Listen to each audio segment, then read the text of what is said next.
In this video, I want to talk about the importance of forming deep, strong, loving containers, both for our own well-being and also for the life that they give birth to in the world.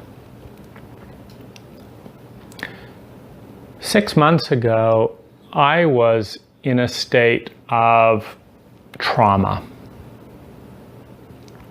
And like so many of us, when there is a perceived or actual threat of survival, we become self-absorbed. Self-absorbed about money, self-absorbed about our reputation and how we look, self-absorbed around having enough energy to do what we need to do to get through the day, self-absorbed in finding justice and even revenge on the people who wronged and hurt me, and self-absorbed in the health conditions from all of this upset. And I believe that to varying degrees, we are all self-absorbed as individuals, as families, as communities, and as countries. Because it's very hard to feel abundant, and it's very natural to turn inward when any sense of threat remains or feels present in our mind, in our body, in our memories. Deep romantic relationship and the healing that can come out of them is one of the ways out of the lizard brain. It's that part of us that is just like a crocodile, where there's no outward focus in any other way than what's the threat and how can I get ahead. And yet, being a crocodile is not any fun compared to being human, being up in our brain dreaming about the future.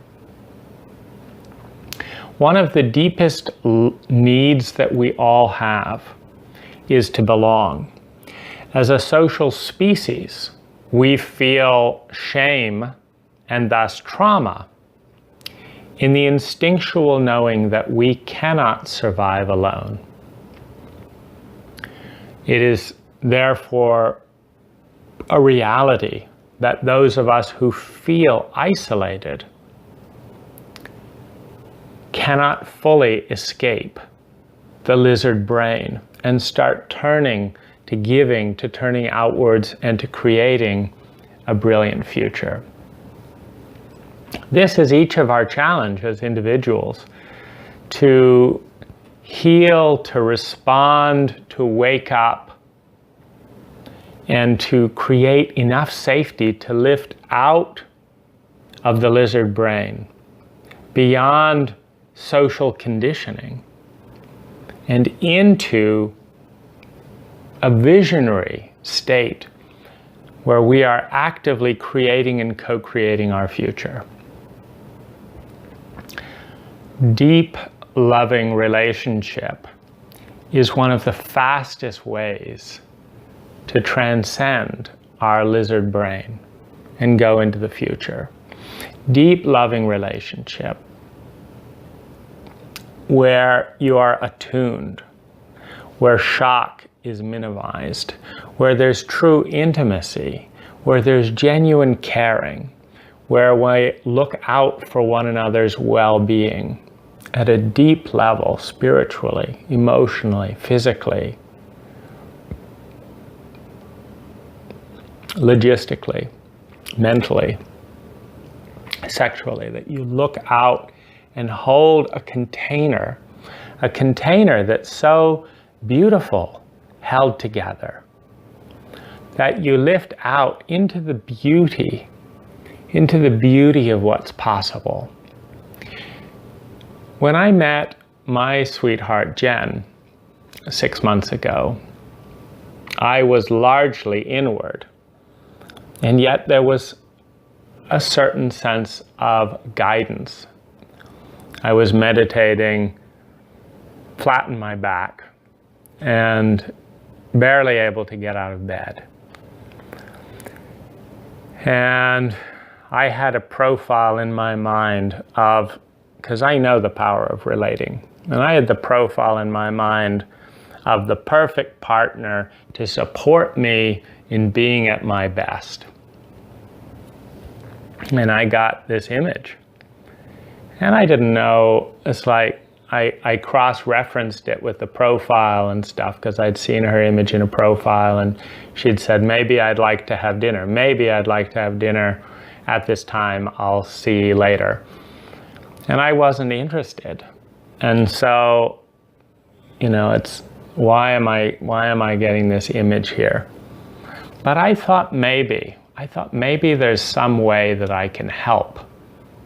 I can't think of any other reason why this person would be relevant. It doesn't seem like a fit for me. But maybe there's something I can help. So I thought, okay, I've gotten this image. When I'm asking for help, maybe it's my turn to be of service.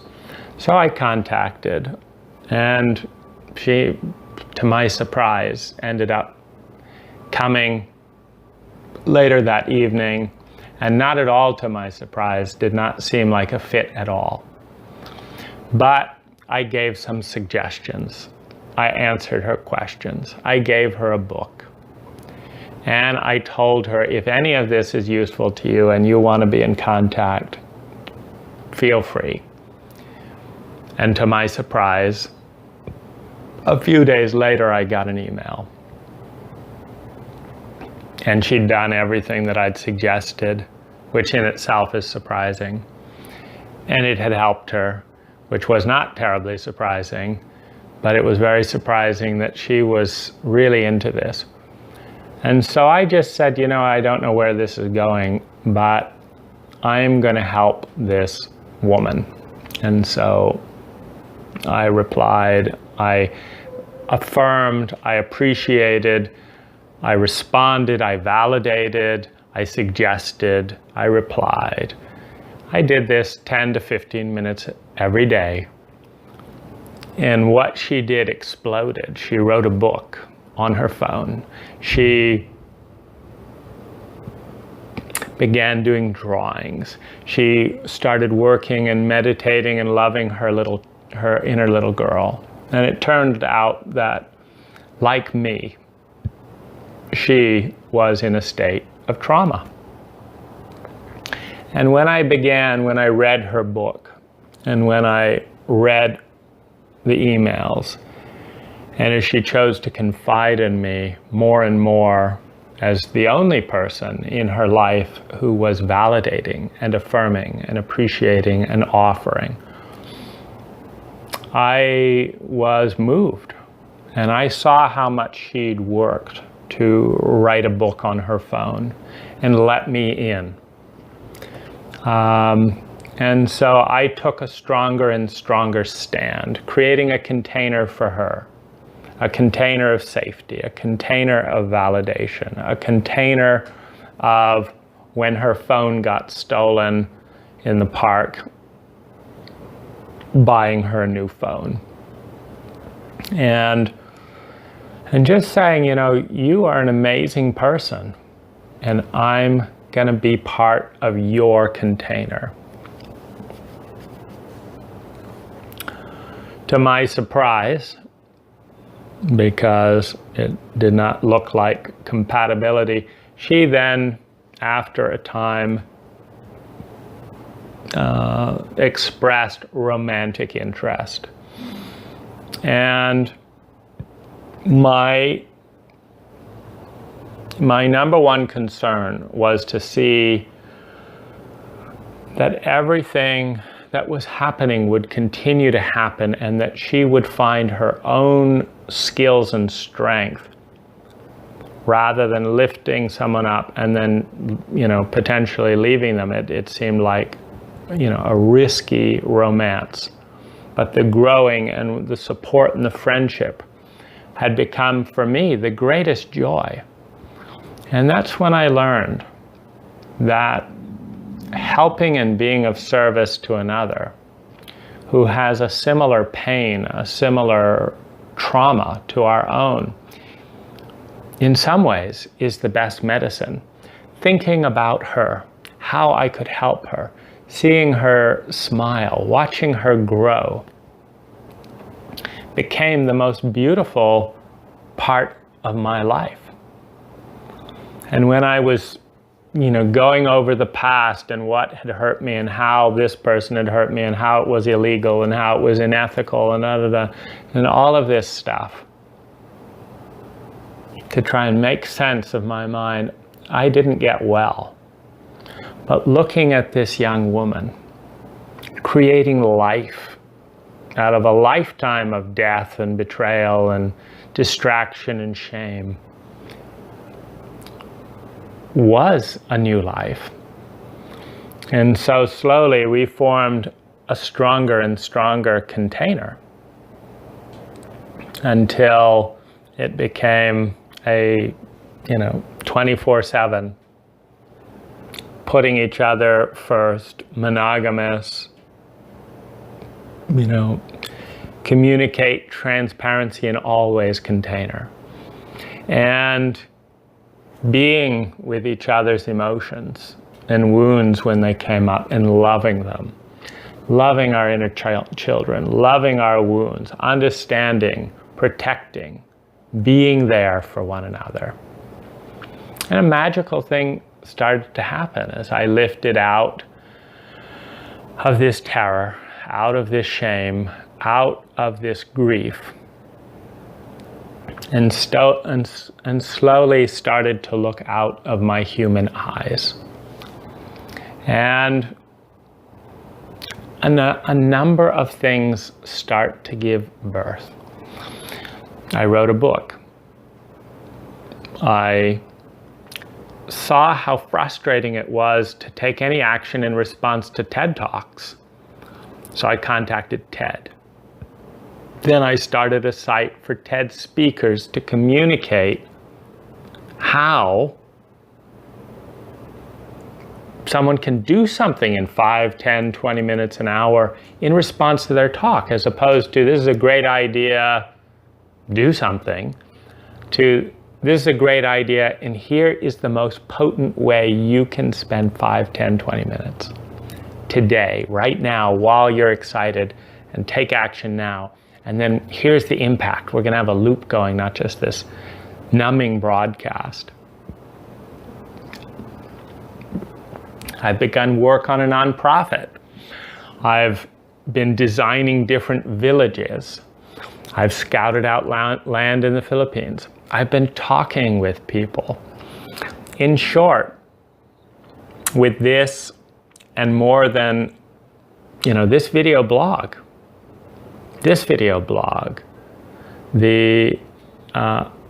and 4 other video blogs have all come out into an explosion of more than 300 videos in a matter of just a few months. Because when you love and stabilize and heal the wound and the trauma and the dis-ease that is triggering and reactivating daily survival circuits, a magical thing happens. You lift up and your attention goes outwards. From a place of security and abundance and healing, a place of profound generosity emerges. When we are happy and when we are safe, we want nothing more than for everyone else to feel that same way. And I'm not talking about money. You can have a lot more money than someone else, not feel at all happy or safe, and enjoy power games. But when you really feel joy and loved and grateful, there's nothing more miserable than seeing anyone else who isn't in that state And there's nothing more joyful than inviting someone else to learn how to co-create that together.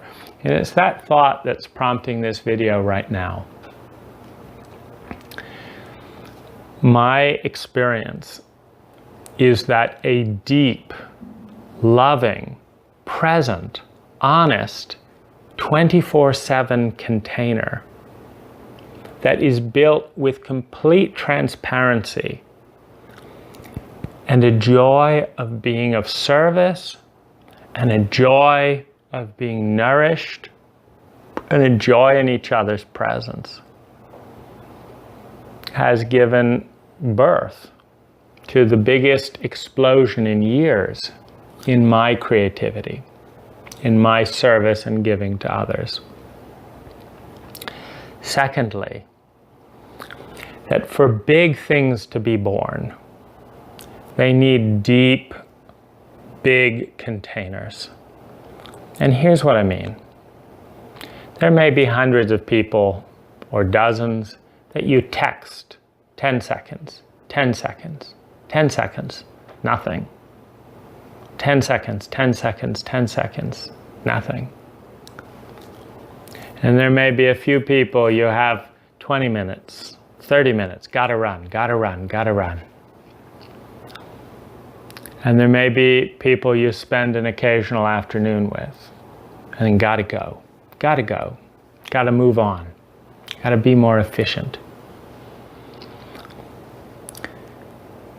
And yet, there are some things that cannot be born. And just to back up a moment, a container is a womb. A container of commitment, clarity, love, presence is a womb. And every single container that is honored with integrity gives birth to something. And if it's a beautiful container, it gives birth to something beautiful. The longer, the deeper, the more stable, the more present, the more intimate, the more honored the container, the more beauty can land in it without destroying the container and without fracturing and breaking what was wanting to be born in the process. The stronger the container, the more beautiful and the bigger the birth can be. Now, this could be a child, it could be a book, it could be a world movement, it could be a rebirth of yourself, of ourselves. It could be a transcendence of our partner. It could be a whole new way of being. It could be a whole new way of, or a new paradigm for interacting with the world. But everything that's ever been born has been born within the womb of a container of time to journal, a container of time to write poetry, a container of time to dream, a container of the relationship with nature, a container of someone who loves and adores you and spends hours and hours and hours in a presence of joy, and ecstasy and exquisite presence. And the spark of what could be. What could a future look like that was framed in that kind of joy? It's magical. It's absolutely magical. And it's why I believe that for many of us, deeply loving relationships of a kind that is largely unpopular and very unusual in trendy parts of the West could just be the most revolutionary thing that we can do, and not the most efficient in terms of let's have 50 to 100 intimate friends and keep them all going, and we've got to be efficient to do this. Not the most efficient, but the most revolutionary. because those deep containers that touch us on the deepest levels allow shifts to rise up and change our world and who we are. I looked for a long time in the United States, and I was not able to connect well. And I learned it was 10 times easier in socially rich countries, countries that put family and relationship and marriage first as a primary role. And while there's no right or wrong around that, Jen is from the Philippines, and the quality of connection that we've shared is something that I've never shared with any of 70 lovers in my life.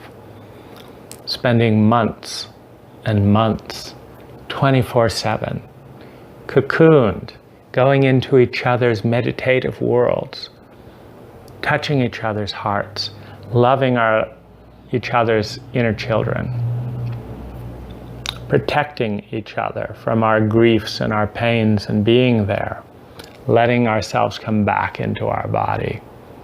It's beautiful. And however you can create that with a friend, with a partner, with someone in another country, it's worth it. It's worth it.